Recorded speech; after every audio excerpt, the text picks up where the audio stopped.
So ayun po mga kadyano, magandang araw po sa ating lahat. Isang panibagong araw na naman po. Ayan. Ngayong araw po ay magkakabit po ako ng sunshade net. Ayan, mga kadyano.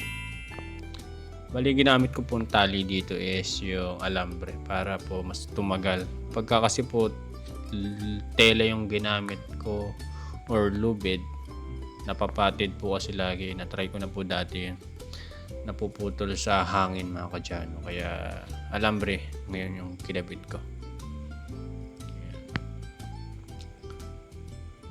Bali ko lang siya, yung material po nung sunshade nito parang siyang sako, pero sana nga magtagal, pero okay na rin pansamantala, pang sunshade lang, pero hindi siya pwede sa ulan. Ayan. Pwede siya sa mga pananggas ipot ng ibang galing sa taas. Ayun mga kadyano, para less dumi. Ayun mga kadyano, hindi na tayo maglilinis ng ipot ng ibon.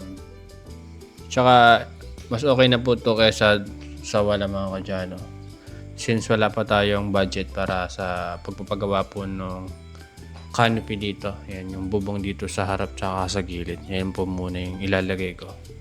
Natatanggal naman po niya yung 50% of sunlight mga kadyano. So okay na yung kesa wala. Ayan.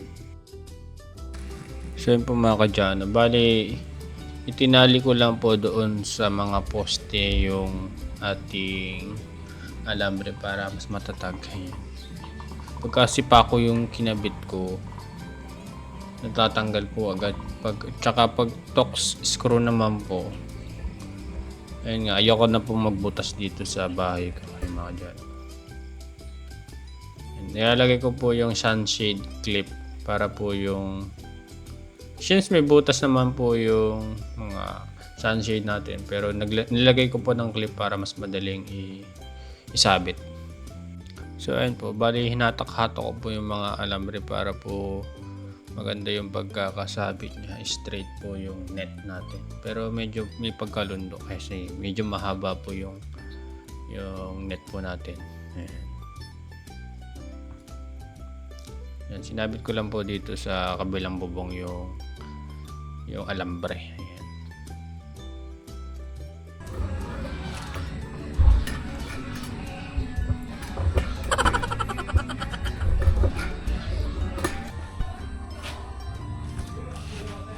Pag pinagyayari, kaya na siguro yung nakalundo para pagka nabugsakan or na-stretch hindi siya mapupunit.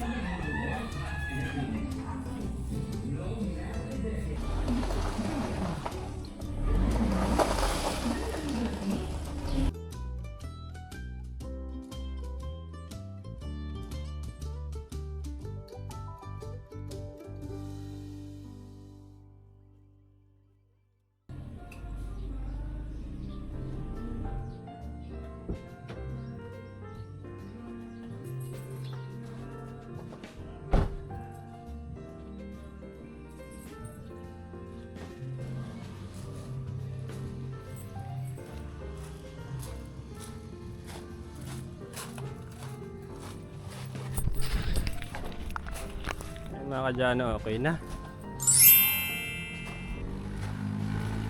May sunshade na yung ating kotse. Yung nasa basta mainitan. At yun po, nagwalis po tayo dito sa ating bakuran mga kadyano. Nagtataglagas na po yung mangga. Medyo marami pong nahuhulog na mga dilaw na dahon po ng ating mangga. Kaya may nahuhulog. Kaya may rin po dito sa magwawalis tayo. Ayan.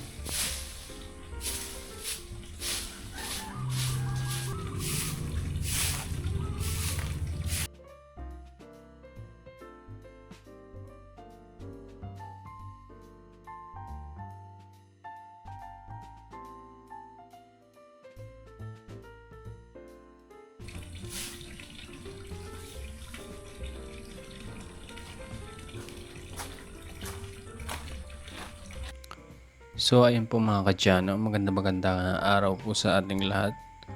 Hayan po, naisipan po natin ulit magpalipad ng drone.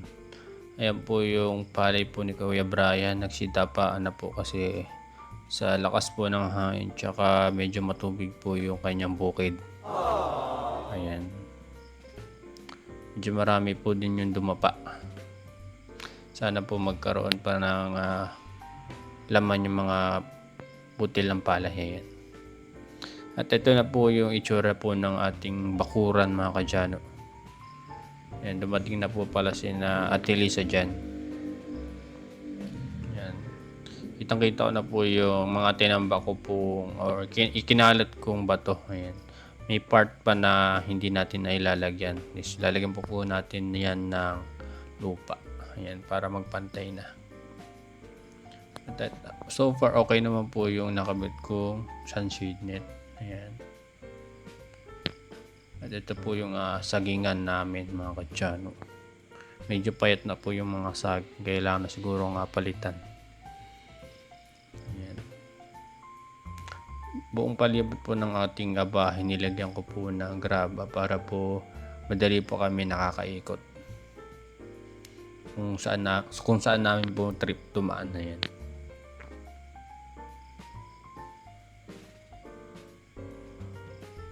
Ayan po, punta po tayo dito sa bandang mahogany.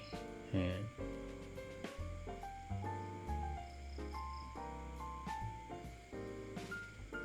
At ayan po, napakadami pong bunga ng mahogany. Pagka nabagsakan po ang kotse natin dyan, wasak. Pero medyo may kalayuan naman po. Huwag lang pong hanginin.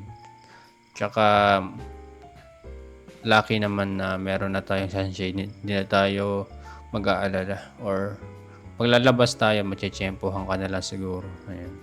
Wag naman sanang mabagsakan. Pag natsyempohan na lang, gusto ko nang lumabas ng bahay, gagamitin yung sasakyan. Ayan. Ayan. Bali po na ilagay ako na dito ng graba sa ilam na. Tsaka yung washing po natin dito, nandito na rin. Tsaka yung may sampayan na rin po kami dyan. Ayan. Marami po tayong i-repair dyan sa hagdan na yan. Kaya, ayan. At tingnan muna natin yung tanawin. Yan, sa bundok Arayat. Ito po yung bundok Arayat sa amin. Yan, yung bukid po ni Kuya Brian. Nagkadapaan po. Maganda po siguro talaga pagka tanim yung palay, hindi sabog tanim.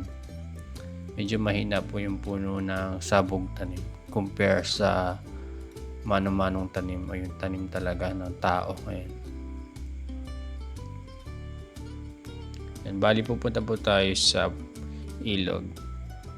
Gusto ko po siyang paliparin po ng medyo may kalayuan. Ayan. Green na green. Sumasapaw na po yung palay banda rito. Ito pong banda dito is tanim po. Tanim na palay. Ayan. Kaya wala pong nagdapaan, mga kadyano. Hindi po siya sabog tanim. Ayan. Makikita naman po sa mga butil. Ayan. Meron siyang pattern. So, ayan po, mga kadyano. Ayan. Dito po yata banda sabog tanim rin. Kaya medyo, ayan po, nagsidapaan po yung palay. At pupunta naman po tayo dito sa bana ni Tito Cesar. Ayan. Dito po banda tanim yung palay nila. Ayan. Sumasapaw na rin po. At bali po pupunta po tayo ng ilog po dito sa Candaba. Ayan. Tingnan po natin yung progress po ng flood control. Flood control, ayan yung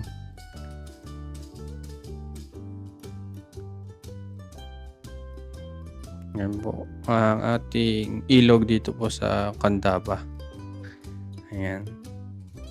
Tingnan natin kung nasan yung riprap dito, mga kadyano. Dito banda wala pa pong riprap.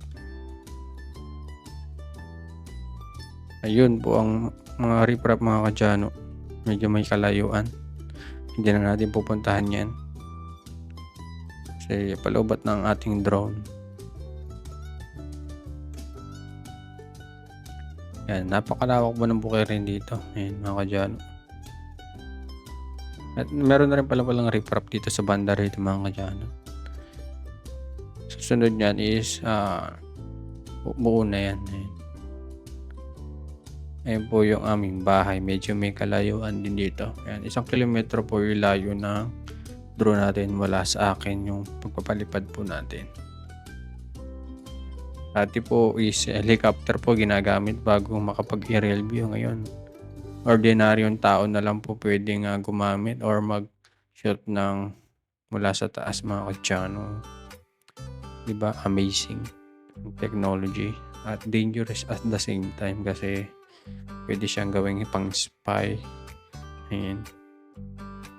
Kaya be responsible sa pagpapalipad po ng ating drone, mga katyano.